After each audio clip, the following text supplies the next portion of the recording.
Welcome to the Navigator tutorial on how to manage users.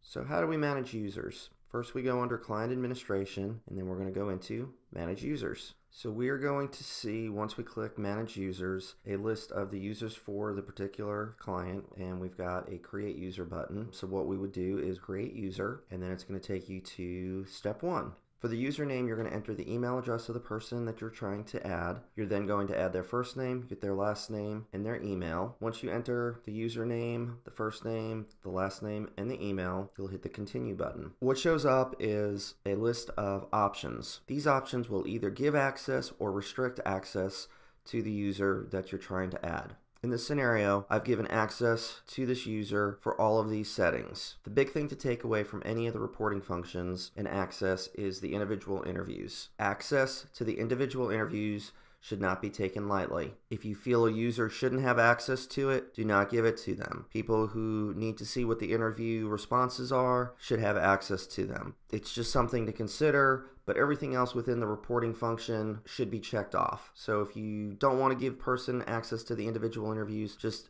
deselect it and then hit continue. This person is going to have access to it. The other thing that this person has access to is data management, which is register the data files, which we'll get to in a different tutorial, and distribute scheduled reports to others. So if this person does a scheduled report, they can distribute it to other people via email. The other thing that they'll be able to do is client administration. So you can have access to the user log. If my administrator gives me the ability to manage users, I then can add users as well. If they don't, then the administrator would be the only one that would be able to add and manage users. Once again, use this one judiciously. Give it to people that need it. Other than that, I wouldn't check it. What this does is it allows this user to update any invalid phone numbers, which we'll get to in another tutorial. And with this particular client, they also have onboarding interviews and cultural assessment. They would have access to update any invalid phone numbers as well. So once again, the big things to look out for when managing users and creating them: giving them access or no access to individual interviews, and allowing them to manage users. Once we've done that, we're going to hit continue, and then we're going to hit submit on the next page. And once that's done, you are done. At this point, Glenn Spinner is good to go.